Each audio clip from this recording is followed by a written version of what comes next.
Okay, so my name's Idrees. My company's called Fix My History. I do credit repair, and I serve honestly everyone, but really people who are looking to make a change and move forward in their life, make the next steps. Tell me how you got into this journey. So I kind of got into it circumstantially. I had bad credit myself. I ended up having credit card debt, went to collections, on, and on, so the whole story. And then I was asking friends if they knew how they could solve this problem or if anyone could help me. And people came back with nothing, and I had to realize, hey, I have to learn myself. So I did some self learning, online, books, so on. And then I started learning, I started applying what I was learning. And as I fixed my own credit, my friends were like, hey, can you help me? And then I helped them. Then they had friends, relatives, and then it sort of just snowballed. And I never really charged up front, but I just wanted to help. And as time went on, more people kept coming to me that I didn't know. They just would text or call, be like, hey, you help so and so. And I was like, oh, yeah, that guy. And then, so I was like, oh, there's a market here, there's a business here. And that's how I kind of just fell into it. And you were telling me about how life changing it can be for these people. Oh, yeah, especially it's, you don't realize how much credit affects you if you, until you need it. I had one particular case was a young couple. They had got married, and because of tough financial situation, they were just renting a room in a extended family member's house, and the situation wasn't great for them. And they were having a hard time with their environment and so on, and they couldn't move out because they had some debt. They had a bankruptcy, and they couldn't get an apartment. So they came to me. They were really in need. I worked with them, and we made a plan. I did my end. They got their money right. I helped take them collection accounts off. I worked through the bankruptcy, and then they were able to move into an apartment and then almost restart their life, so to speak. And that case really cemented for me that credit wasn't just about the money, but the opportunities. In America, if you have poor credit or a bad credit report, you're really in a tough situation. And you're going to have to pay for things out of pocket. And that's not bad, but it really does limit you for apartments, for jobs, and for career. So for me, it was rewarding that this young couple was able to restart their life in a better place, in a better situation, and then now they're thriving. And it was really rewarding that I could do that more than just, some debt or some credit. Yeah, and as somebody who had to kind of learn it myself as well, it doesn't make sense. You would think that when you pay off all your debt, that's Hmm. actually really good, Yeah. but it's not. It's like there's an algorithm, so to speak, Hmm. in how to have good credit. Yeah. So it's not like an intuitive thing. Yeah. And for whatever reason, like it could be simpler, but just like in America, it's not simple until you pay somebody. And the numbers also go up to 850, which doesn't make sense. And then they start at 300. So you're like, wait, this scale doesn't make any sense. And for business credit, it goes 0 to 100. Great. But for personal, you're like, hey, I have a 7 something. Can I buy this? You go, I don't know. Apply. And then we'll tell you. You're like, wait. You're like, but then isn't that going to hurt my credit? Yeah, pretty much. Tell me a little bit about your core values. Which one do you think is the most strongly differentiates the Fix My History, which is the name of your business, Hmm. from others in the credit repair industry? And how do you see that playing out in daily operations for you? I thought about this a lot, and the one I want to come back to is reliability. And that doesn't seem like the strong word, but in terms of credit and where its impact is, the backbone for this country ends up being you need it, so you want to be reliable. And for the company and for me, when people come to me, they're in need or they're in a tough situation, they want to take what little money they have to fix this problem and go like, I need you to help make this better. And on the flip side of that is, can you be reliable? Can I come to you and trust you and make this work? So I thought about different words, but it really is reliability because you're putting your money on the line, but also the opportunities that you're missing out on. And it's like, I really need your help. Can you please help me? And I go, yes. And then I want you to go, okay, I'm relying on you and I trust you and this is going to work out. Yeah, actually moves me into my next question of how do you build and maintain a culture of trust and empathy within your company, especially since you're working with people who are often in very stressful financial situations. So I know you touched on that, but what do you actually do so that they feel that trust? First thing I always do when I talk to people is first thing I start with, hey, okay, tell me about your situation. Tell me where you are right now and what got you in this place. And I try to hear their story and I try to hear the decisions that led up to getting here. So sometimes it's just they fell behind on payments and they got into a situation and so on. That's fine. That's most people. But then there's also some other people that are in they were doing all the things right. A bad life circumstance happened. We just went through COVID a couple years ago. Things were fine. They hit a bad situation. Things go out of control. So I want to tell people too that I was in your situation. I ended up having too much debt. I had to go to collections. I had to deal with the collectors. So I know the harassing that they can do. I know the mental load that they can put on you, and I know what it feels like to have debt hanging over you. The emotional toll of debt and thinking about, oh, I got to pay this off. I got this person calling me for money, and all these things. Like I can empathize with you, and I can tell people like, hey, I was in your situation. I know what you're going through. Let's come to a better place and make a plan. And I also ask them what they're trying to do with better credit, and that helps me see it's like, okay, they're in this current situation, but they're trying to go somewhere better. And I said, I want to be the person that helps you get there. I'll help you in all the financial situation I can. If there's something else, maybe I'll try. If it works, great. But really, it's about, can I help them get to that next level?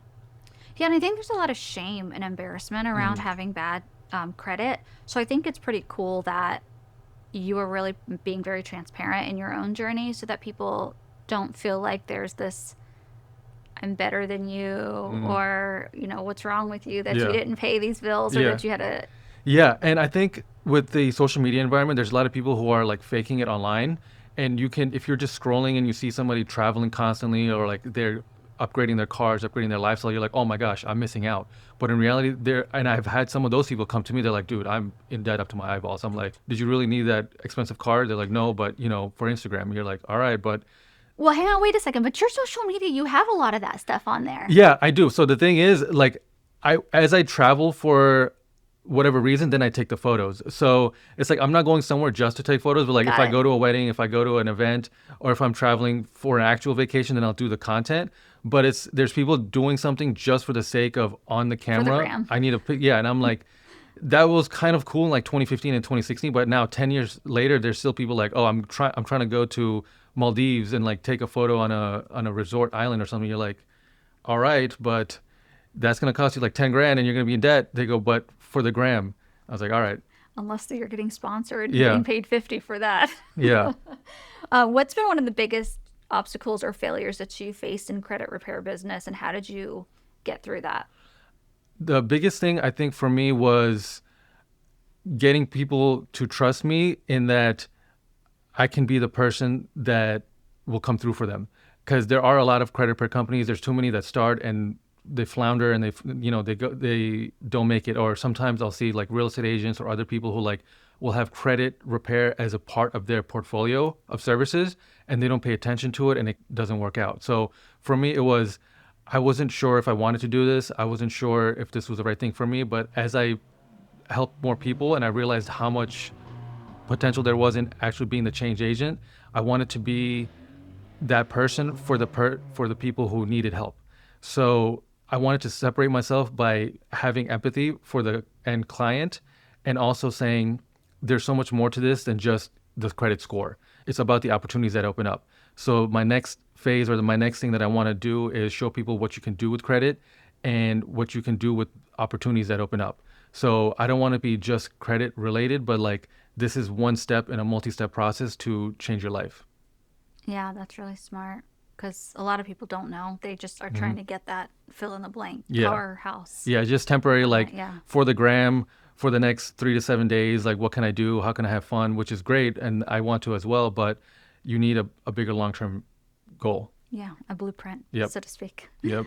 Credit repair has lots of myths, Yep. misrepresentations, and unethical actors. I know we talked about this a little bit at the beginning, how that kind of made you feel a little uneasy at the beginning. But how did you ensure that what you deliver is transparent, honest, and ethical? The simple thing is I tell people I only do what we can operate within the law. So without getting too much into it, in the 1970s, the government passed a law called the Fair Credit Reporting Act. And it has rules for how the creditors, how the credit bureaus, and all the people who act in the space, how they can operate. And within that is where the power comes for credit repair, is you want to dispute things that are 100% accurate, 100% verifiable, and 100% accurate. And there's only so much you actually can do. And because of the law, you want to operate within that. So there's companies that will do stuff like credit sweeps, and they'll say, hey, get this police report and then file it with the credit bureaus, and then you can do this, you can do. There's so many schemes and scams because they're selling that quick fix right now, and that sounds great until that end client ends up getting sued or ends up committing fraud, and they're in trouble, and the credit repair company can kind of disappear. Oh, So then wow. it's like I don't want to be the person that set someone up for that, and I also don't want it to come back to me. So I tell people during our call is like, hey, like I hear their story, I go, okay, I think I can help you, and then I explain, here's the law, here's how we operate, and here's what we're gonna do, and I'm not gonna try to do anything that isn't in the law. And sometimes people tell me, oh, I saw this on TikTok, I saw this on IG or somewhere else, and I go, I can't verify or deny all the things they said, but I'm only going to operate within the law. And then I really get them to go, okay, like, are you sure you want to go through with this? I'm only going to do this part. And now what you told me on TikTok. And they go, okay, okay, okay. So it's like once you kind of dispel the myth of how credit repair works and how many tools you have at your disposal and like we can only do these things, it actually gives them some relief of like, oh, okay, this person is giving me all the information up front. And that's really most of the thing is let people know what they can do, and I'm going to do it on your behalf, and I'm going to give you consistent updates, and we're going to take it from there. And you have the relief of knowing that you're not going to get arrested for Yes, that's true. And no more debt. Like, yeah, it's like, hey, we got to stop these collection calls. We're going to get you back on track. Yeah. Beyond repairing credit, how do you educate your customers so that they don't fall into the same pitfalls in the future again? What tools or habits are essential in your view?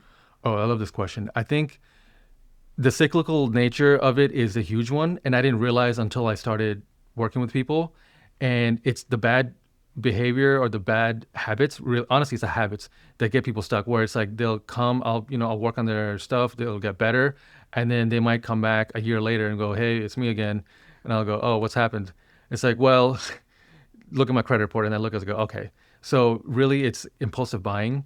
It's trying to keep up with people. Honestly, the main thing with bad spending habits is you want to look good for somebody, or you want to put up an image, and then you end up buying things you don't need. You end up going places you don't need to go, and so on. So it becomes this thing that people don't really realize they're doing until like you look back a year later.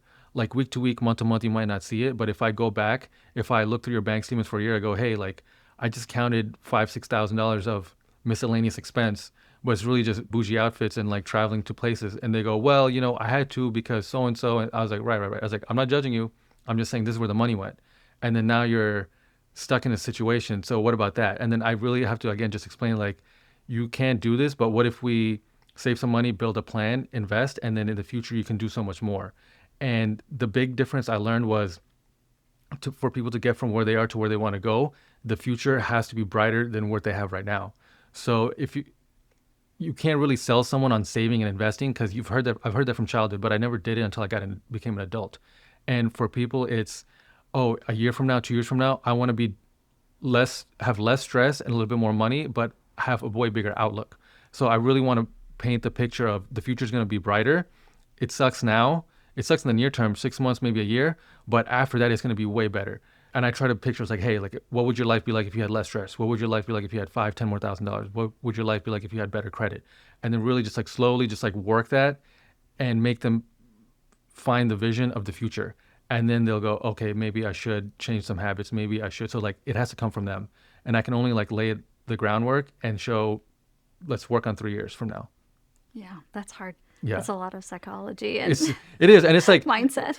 I honestly, like, I never realized how much it would be like you're kind of like a pseudo therapist during the consultation calls. But then as you hear more, you're like, oh yeah, like a lot of people get stuck in the same things. And for me too, I said, I was kind of in your shoes too. I was like, oh, I want to go travel here. I want to go do that. And then I had a credit card and swipe. Next thing you know, you're like, oof, this is gonna. Bills due. Yeah. Where do you see Fix My History in 3 to 5 years? What goals are you focused on, both business growth and community impact? I think the painting the vision for the future is the thing I want to work on. Is right now I'm specifically on the credit aspect, but I'm working to do kind of consultations. I don't know. I don't have quite the vision yet, but it's going to be like I want people to change and have a better outlook for the future. I don't want people to keep coming back to me over and over for credit and just credit. Like I want I want people to call me back and be like, hey, like I bought this house and now I'm doing really well. Like that for me is worth way more than, oh, I have my friend or my cousin who needs credit help, which is great. But it's like a story of you doing something better 2, 3, 4 years from now is going to be more rewarding for me than just another client that I was like, oh, I have to a couple collections. So I want it to be, I want to be a change agent and use credit as that stepping stone. I love that.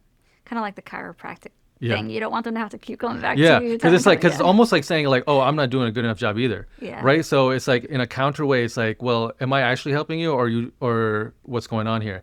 And people do get stuck in the habit. So like to change the habit, that's a big goal, but I want to figure out if I can do that.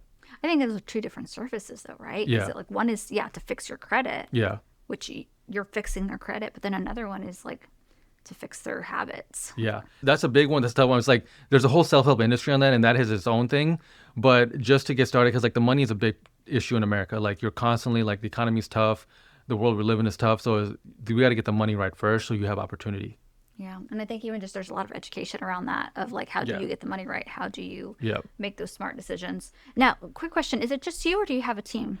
I do have a team, Okay, but also kind of all over. Like I have some outsourcing help, and then I have some help here too.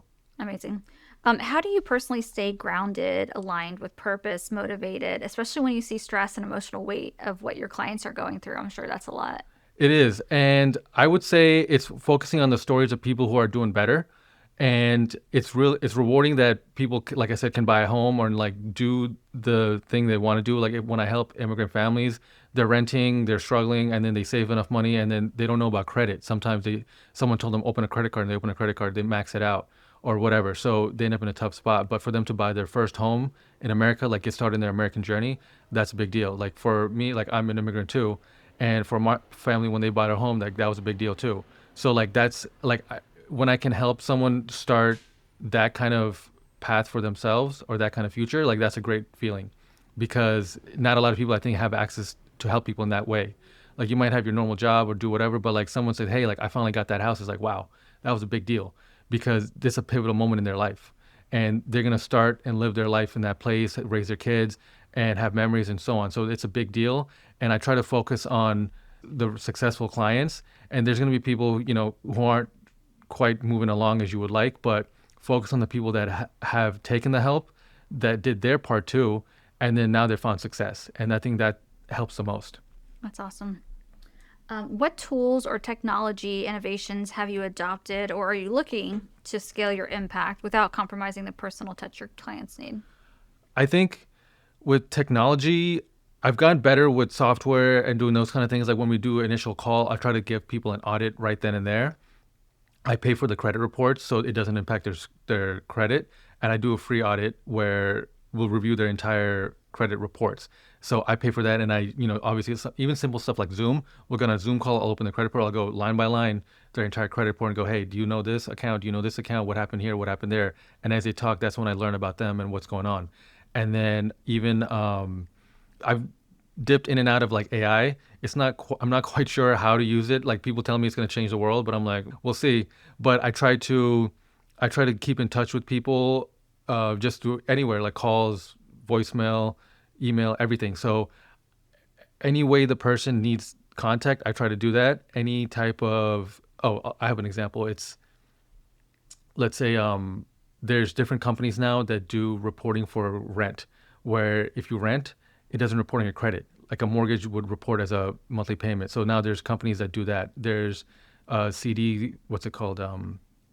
Certificate deposits that are now virtual. Like there's a company called Self Inc. There's all these other companies, and there's Chime. So like I open an account with those companies myself, and I'll go through it for like 6 months to a year, and I'll report back. It's like, hey, like I opened this security account. It was okay. Maybe you don't need to do this. I have a credit builder card I work with. If they have no credit or poor history, I give them that option. So I try to do the thing first, and then I take it to my clients. I go, hey, I've actually personally used this for my own personal day to day, and I'm recommending it. So I won't recommend anything that I don't use. I feel like you could totally partner up with a lot of mortgage companies Yeah. and real estate Yeah. agents. So the other side of that is they have so many people come to them that I'm trying to like establish a thing on my own, and then hopefully they can see me and go, hey, like that one guy is doing something good with credit. Maybe we should talk to him. Yeah. No, I'm saying, yeah, they could definitely like feed business. Yeah. I remember when I was buying my first home, that's what they said. Go get a Kohl's card because you don't have enough credit. And Yeah. just like, It's like, more shopping? I know, right? Well, I don't even shop at Kohl's, so I just bought something just so I Yeah. could pay it off every month. Okay, so in your view, what are the most effective ways that you keep yourself and your team motivated, engaged, and loyal, especially given the emotional labor involved? Especially you're doing like audits and consults. I feel like that would be very draining unless you were guaranteed that as a client, because that's a lot of work. It is, but I think obviously as you do more, you kind of get better at it. So it's not quite like the first couple times I did it, I was like, oh my gosh, what am I doing? And then as you get better, it becomes a little bit smoother. And then you learn to ask the client the questions. And then as they start talking and telling me their story, like that's why I start with, okay, tell me your story. Tell me how you got here. And then you really hear what's going on. So, but for my team and for everyone, I say, we're actually helping people, and let's focus on the people that are motivated for help, that came here like actually honestly looking to change and looking to move away from the mistakes they've made. And that's who you want to work on and focus, because there's a lot of people who like, kick the tires, like, well, how much does this cost, what'll happen, what about this, that, and the other. You go, sure, sure, sure, like I'll still talk to them. But I try to tell people, let's focus on the people motivated to change, that are hungry for growth, and that want to move on with their life. And when you interact with those people, then it's not like I'm working with a client. It's like, oh, I'm talking to so and so, and they're like a friend, and then we can just talk, chat, and go, okay, here's the plan, here's what we're gonna do, and it becomes a little bit easier. There's not as much stress. So to move away from the things that can weigh you down is to focus on past results, and then focus on people that want to grow and change, and that are saying, hey, please help me, I'm ready.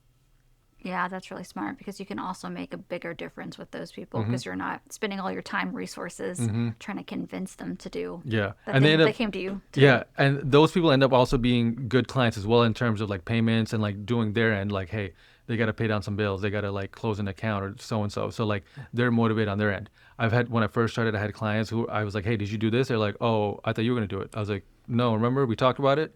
And so like I had that, and then once I got over, it's like, hey, I need you to do your part. And that's when it really like elevated, and I could hold them accountable, but not like in a bad way. Just be like, hey, you need to do your end, I'm doing my end, because we need your credit to get better, not my credit. Yeah. Yeah, good credit. Yeah, it took a while, not gonna lie. You offer success stories and customer testimonials. How do you select which stories to highlight and how do you balance authenticity with respecting client privacy and dignity? I won't say their name unless they're okay with it, but the main thing I tell people is like, I want to highlight where you started and where you are now. And I think that's what people, when they're reading a review, they want to go, okay, is this gonna help me, right? They're not worried about my company, they're worried like, hey, is this person going to actually help me and my situation, or are they just writing a review to write a review? So the main thing is like, oh, I'll say this person came to me, they were in a bad situation, they had to move out of the home, get to an apartment, this situation was going on. And so I try to just paint the picture. And I think that helps, where people go, oh, I saw your story you posted about so and so, and I'm in a similar situation. And when they come to me, it's already like we have a little bit of thread connected, and we can talk about, okay, here's what we should do next, here's what we should do next. So like it helps that way. That's awesome. When someone hears Fix My History, what do you want them to think, feel, and expect? And how do you ensure every client touchpoint delivers on that promise? I think I do like the name of my company, and that when they say fix my history, people always go, what does he mean by that? And I think I like just that it has a touch of curiosity, where they go, what part of history? Because then when people come to me, they go, what do you mean by that? And I go, well, you tell me. It's like, what part of your history are you worried about? And so it's like a little funny way to get started. And then I tell you, okay, I do credit, and then I do this and the other, and they go, oh, okay. So to balance that, I think I want people, obviously reliability, but I want people to know that things can change. So it's fix my history, and it's, if I could have another name, it would be a better future or something along those lines. Because I want, like, you started from somewhere, and I want you to get better. Like, I don't want you to just come here and stop. So I want it to be a change agent and say, fix my history, and then for a better future. Yeah, that's amazing. Yeah, I do like that. The Fix My History, because you're right. People are like, well, wait, which part of my history Yeah, are you and then talking about? I was like, you tell me what part of thing are you trying to worry about? And they're like, oh, Do they start naming stuff? You're like, whoa, whoa, whoa, back out. No, I yeah, don't yeah, do all that. yeah. And then my last thing, is there anything specific that I didn't ask you about that you would like to share or mention? I've been, I guess, a Nova kid my whole life here. So I grew up here, went to all my schooling here, college here. I work here now, so my business is based out of here. So I want people who are in the area to be like, hey, this person's similar to me. and I'm a local. I want to serve the Northern Virginia community, the DC Metro. So I want people to reach out to me if they need any type of help with credit. Amazing. What's the best way to find you? You can go anywhere on my socials, or you can text me 571-548-3232. Right to my cell phone. You can text, you can call on that number and start from there. Awesome. And they can get that audit from you, right? Yes, for sure. Thank you so much for For being sure. here. It was wonderful having you as a guest. Thank you.